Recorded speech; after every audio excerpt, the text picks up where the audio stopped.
Welcome to my review of the KZ DQ6. Full disclosure, I bought these with my own money, with no deal or anything. So all thoughts and opinions of my own. And yeah, this is just a box, normal KZ packaging. Mine is the no mic, and it's the silver one because I wanted it because it's got the most clear body, so you can see the drivers, which obviously you will see later on in the video. And yet these do have 3 dynamic drivers per side, which is very unique. And yeah, let's actually get onto the actual box. So this is it. Say silver one with a silver cable, unilateral 3 dynamic challenges. The configuration limit, professional acoustic structures exhibit striking sound quality.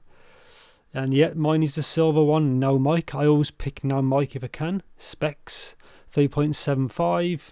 Connector 0.75 pin type normal, 20Hz to 40,000Hz, so it's high, 24 ohm impedance and 112 decibels of sensitivity. I didn't have any issues powering this whatsoever. It's very straightforward. I was expecting to be a bit more difficult, but yeah. So here's the packaging, just the warranty card, the usual. I skipped me taking the actual unboxing out. This is just a lot quicker. So your user guide. You've seen me do these many times. It's just the normal information. I just kept it brief. In there is some tips. It's the really small kind of tips you'll see because there's already 2 already attached to the earphones, which you'll see in a bit. So there's that. Will come to the tips.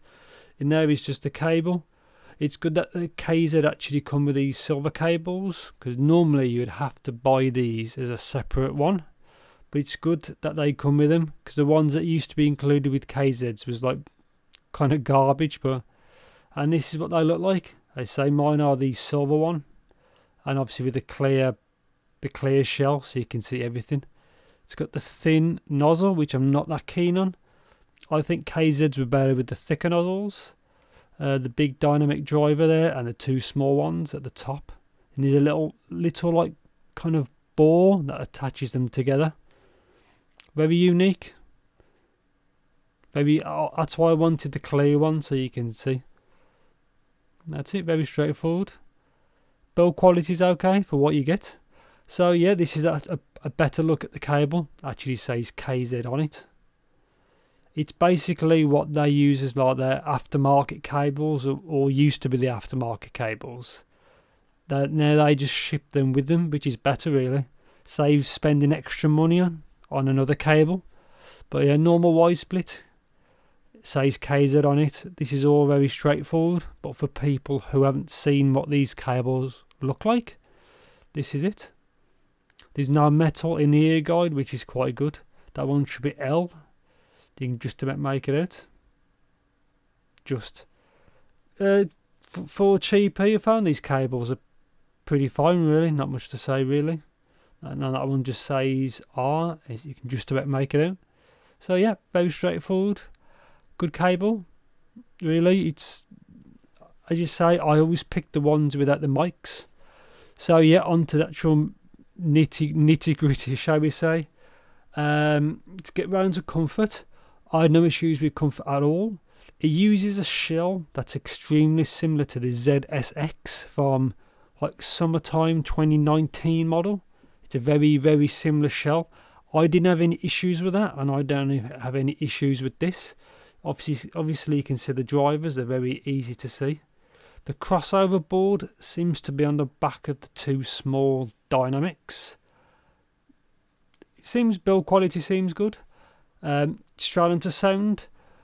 These are actually quite lean on mid-bass. These are more sub-bass focused in the low frequencies, which was quite surprising. I was expecting to be have more mid-bass, but the mid-bass is actually kind of leaner.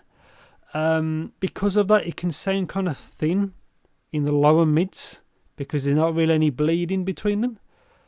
So it's kind of different, but I don't mind that. It actually like sounds more natural, probably is a good way to put it. But yeah, sub-bass focused, kind of lean mid-bass, it's there.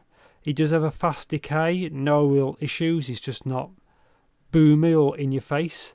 Then there's a upper mids, the upper mid seem a little bit forward, and I think there's a peak maybe 5k in the treble region, but they do sound quite detailed, and they do have nice stage.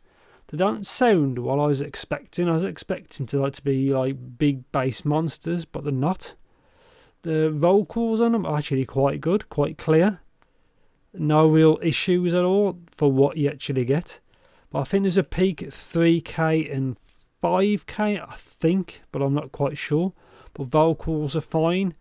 It just sounds kind of like really wide V shape. Like, it's hard to explain, but they do have good details. Instrument separation was quite good. Stage I thought was very good. The overall sound was actually quite good, better than I was expecting.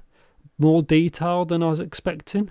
They're not really aggressive on the highs. There's a bit there, but it's not too bad at all. I think they did a nice overall tune. Instruments, they sound good. Vocals sound good. Electronic music sounds fine. I tried this with pop music and some dance, and it sounded okay. And yeah, on to the conclusion, as it's a short video, kind of a short, straightforward. For that £20 or under £20, these actually perform quite well. Really good stage. Kind of lean on the actual mid bass. So if you do like lots of mid bass, these aren't for you. Good fit. Good seeing you actually see 3 drivers and triple drivers is very unique. Not really hard to power. They're not really amazing earphones, but I think for the price, not really bad. They do have a good enough technicalities for what they are. I think they're easily worth the price. Quite unique sounding. They're not bass monsters, what I was expecting, but for the price, they're quite good. And yeah, thanks for watching. Take care, and I'll see you in the next video.